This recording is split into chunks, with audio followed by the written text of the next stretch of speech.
Halo guys, apa kabarnya teman-teman semua? Saya harapkan semua dalam kondisi baik, sehat, walafiat, dan dalam kondisi yang terbaik dalam hidup Anda. Oke, pada saat ini saya, Riko, mau membawakan sebuah hal yang sangat bagus, sangat penting, dan bahkan akan membantu untuk kita sama-sama bisa maju ke depan untuk jadi sukses, yaitu satu hal yang namanya presentasi. Presentasi itu apa sih? Karena presentasi dalam dunia kerja, dunia bisnis, dunia produksi, dunia jasa itu mengambil bagian yang sangat penting. Karena dalam presentasi itu kita mengawali perkenalan dengan orang lain, memberikan pemahaman mengenai suatu hal. Nah, presentasi ini bisa presentasi ke satu atau dua orang, atau juga bahkan ke beberapa orang lebih banyak, di presentasi di rumah, atau bahkan di panggung di skala yang lebih besar. So, menarik kan guys, bahwa presentasi kalau kita bisa menguasainya, maka kita bisa mencapai hal yang lebih besar lagi. Bro and sis, presentasi ini berarti adalah memperkenalkan atau memberikan pemahaman kepada orang lain atau audiens tentang suatu hal yang relatif sangat baru bagi mereka. Jadi pemahaman yang kita tahu, kita tularkan ke orang lain tersebut. Nah, ini adalah makna dari sebuah presentasi. Dari sini kita bisa tahu bahwa presentasi ini punya tujuan. Presentasi ini suatu hal yang perlu kita pahami, poin-poin penting apa yang harus kita berikan ke mereka. Oke ya. Nah, kita mau coba sama-sama belajar nih. Poin penting apa yang perlu kita catat, kita memori, kita tingkatkan, kita improve supaya poin presentasi secara keseluruhan boleh terjadi dengan maksimal. Ya. Poin yang pertama yaitu adalah penguasaan materi tentunya. Penguasaan materi, karena materi apa yang kita mau sampaikan kalau kita tidak ngerti sama sekali, wah kacau guys, ya kan? Nah, maka dari itu kita harus menguasai materi, dan penguasaan materi ini memerlukan persiapan. Persiapan memang perlu dilakukan, tapi satu hal yang paling penting, jangan takut salah dan jangan juga takut harus sempurna. Tapi semua hal itu bisa dipelajari. Yang penting satu, yaitu simple. Kesimpulan ini membuat orang lebih mudah memahami maksud Anda. Oke, itu poin yang pertama, yaitu penguasaan materi. Yang kedua adalah percaya diri. Percaya diri Anda, keyakinan Anda. Ketika Anda bisa membawakan presentasi itu dengan percaya diri dan penuh keyakinan, maka materinya akan bisa tersampaikan dengan baik. Karena orang akan melihat, wah, orang ini berarti memahami dan percaya diri. Orang dengan pemahaman saja, tanpa ada rasa percaya diri, itu rasanya juga tidak bisa maksimal. Nah, percaya diri Anda dan keyakinan Anda akan tertular melalui kata-kata Anda saat presentasi tersebut. Maka, audiensnya itu pasti juga akan lebih menangkap, lebih maksimal. Ya kan? Dan jam terbang, kebiasaan kita, semakin sering kita melatih untuk kita presentasi, akan menambah rasa percaya diri dan keyakinan kita. Oke, itu poin yang kedua. Poin yang ketiga adalah semangat dan passion. Ini penting banget Bapak Ibu sekalian, teman-teman guys, bro and sis, dimanapun Anda berada. Karena semangat adalah modal utama juga. Kalau tidak semangat, ya ngomongnya biasa, santai, terlalu loyo, waduh, nanti audiensnya juga tidak akan bisa menangkap dan maksimal. Bahkan mereka mungkin akan ngantuk, teman-teman. Dan juga passion Anda. Passion itu lebih dalam daripada sekedar semangat. Karena passion adalah menunjukkan hati Anda terhadap suatu hal yang Anda sampaikan. Itu namanya passion.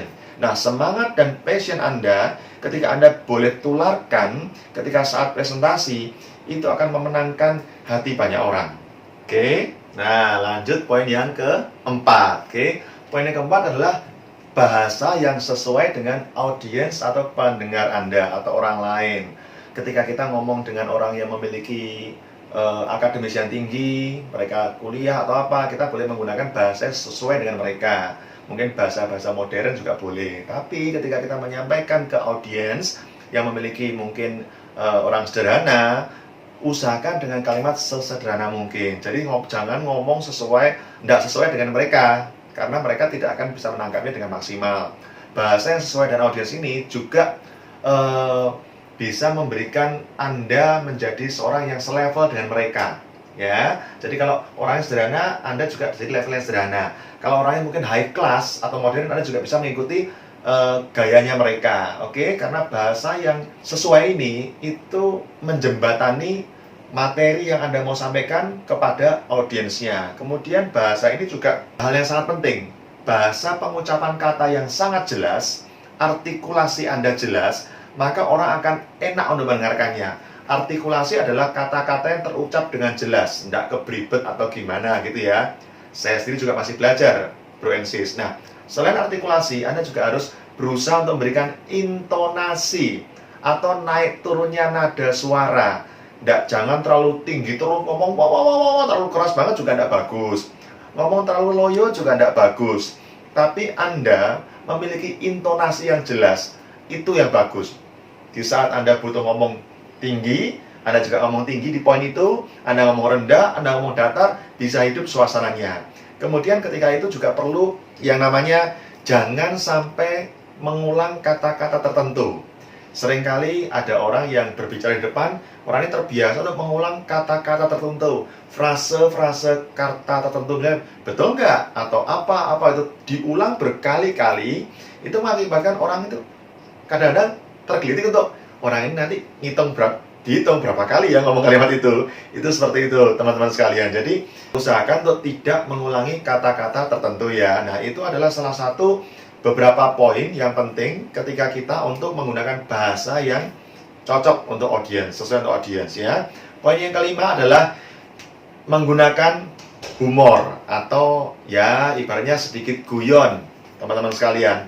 Jadi humor ini dalam porsi yang tepat, dalam saat yang tepat, itu sangat membantu. Bukan berarti Anda memberikan humor dari awal sampai akhir ya, tidak. Tapi humor adalah untuk membangun suasana. Ketika orang bisa tersenyum, ketika orang bahkan mungkin tertawa dengan ucapan Anda, penyampaian Anda, itu minimal hatinya terbuka, pikirannya terbuka. Karena Anda akan merasakan kedekatan dengan audiens. Ada semacam hubungan yang mencair karena ada humor tadi. Nah, selipin humor-humor jok-jok lucu atau apa yang juga sesuai dengan materi Anda. Itu akan membuat presentasi Anda akan jauh lebih bagus lagi. Nah, poin yang berikutnya adalah poin yang ke-6, yaitu adalah interaktif. Interaktif artinya jangan cuma satu bahasa, satu arah saja dari Anda kepada audiens atau ke satu dua orang. Tapi gunakan bahasa yang kadang-kadang kita bisa memancing mereka ikut ngomong, mereka bahkan ikut nyeletuk yang positif lah, seperti itu. Nah, seperti itu bagus bro and sis. Kalau Anda bisa, Bapak Ibu setuju ya, seperti apa ya, gini, terus mereka akan menimpalinya. Nah, itu adalah suatu presentasi yang bisa berinteraksi. Nah, interaksi ini akan memancing mereka juga ikut untuk terlibat. Bukan cuma sekedar duduk dan bahkan ya mendengarkan saja. Oke, jadi interaktif itu sangat bagus banget. Nah, itu adalah poin yang ke-6. Oke, nah kita masuk ke poin yang ke-7.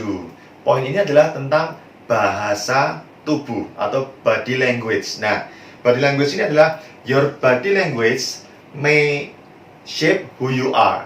Jadi, bahasa tubuh Anda itu membentuk diri Anda juga. Ketika Anda mempresentasikan sesuatu, jangan terlalu kaku guys. Cara berdirinya atau cara apanya, gunakan bahasa tubuh yang baik. Bahkan lebih bagus juga ada kalanya kita bisa menguasai panggung. Penguasaan panggung kalau kita berada di depan banyak orang, kita presentasi di depan banyak orang di atas panggung, kuasailah panggung itu. Itu juga salah satu bentuk dari bahasa tubuh Anda. Anda bisa berjalan ke kanan, ke tengah, ke kiri.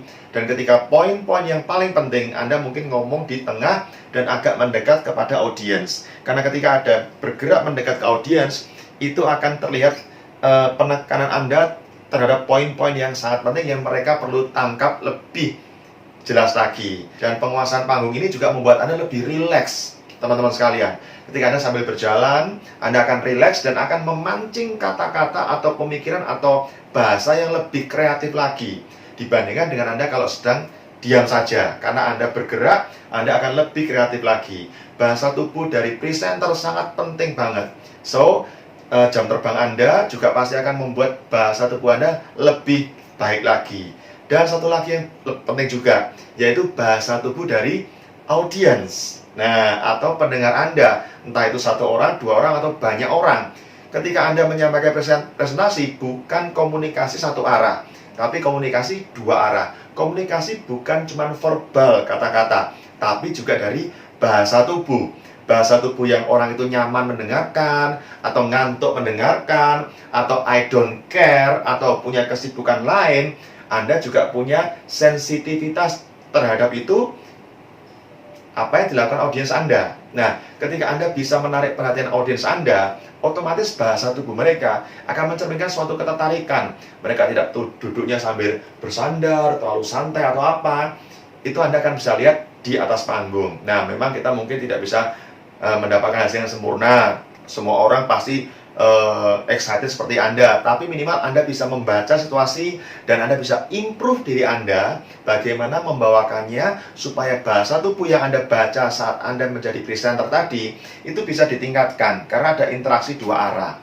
Nanti kalau mungkin orang mulai merasa boring atau segala macam, Anda bisa masukkan joke atau Anda bisa masukkan artikulasi kata lebih jelas, atau Anda bisa memasukkan intonasi kalimatnya lebih bagus. Anda bisa tinggikan suara Anda bisa turunkan suara Anda. Itu akan menarik perhatian dari audiens sehingga bahasa tubuh mereka akan lebih excited lagi. So, bahasa tubuh juga penting kan? Dari Anda sebagai presenter, juga audiens sebagai pendengarnya. Two-way communication, ya. Nah, setelah bahasa tubuh itu, kita bisa melakukan berbagai macam hal, kita penguasaan panggung, dan yang paling penting di akhir, Bro and Sis, yaitu adalah poin yang ke-8, yaitu tentang kesimpulan dan ajakan. Jadi kesimpulan dan ajakan ini harus diberikan di saat yang momentum yang tertinggi, ya. Momentum kita bangun dari awal, kita naik terus sampai peak momentumnya. Kita berikan kesimpulan yang terbaik, kita berikan ajakan, keberanian, mengencourage mereka untuk mereka boleh sepaham dengan kita, sepaham dengan materi apa yang kita bawakan, dan bahkan boleh mengambil keputusan dalam hal tersebut. Nah, mengencourage orang ini pasti ada banyak sekali skill, ya. Salah satu yang paling penting, yang paling simpel juga ketika kita mengencourage orang lain, memberikan kesimpulan dan ajakan adalah sharing pengalaman pribadi Anda. Apa yang Anda rasakan tentang dari apa yang Anda sampaikan. Jadi Anda di sini sebagai presenter dalam sebuah presentasi bukan cuma menyampaikan, ya, Bro and Sis, tapi Anda menghidupi penyampaian Anda tadi. Jadi apapun materinya, ketika Anda bisa menghidupinya dan ketika Anda menyampaikannya, Anda bisa men-sharingkan dengan lebih hidup lagi. Sharing pengalaman Anda pribadi itu akan menguatkan, akan merupakan suatu kesimpulan yang sangat bagus karena pengalaman pribadi Anda bukan cuma sekedar membaca atau bercerita, dan Anda bisa mengajak mereka untuk sama-sama seperti Anda yang telah melakukan dan mengalami banyak hal sesuai dengan yang disampaikan tadi. So, Bro and Sis, presentasi ini sangat penting, terutama juga dalam bisnis kita bersama dengan FFG. Presentasi adalah menyampaikan apa yang menjadi gagasan ide kita. Kita mau ajak orang itu bersama-sama dengan kita melangkah untuk masa depan yang lebih baik. Jadi presentasi ini soal yang sangat menarik. Kita sama-sama belajar, never ending learning process, ya. Thank you. See you di topik-topik berikutnya. Salam sukses. Thank you FFG.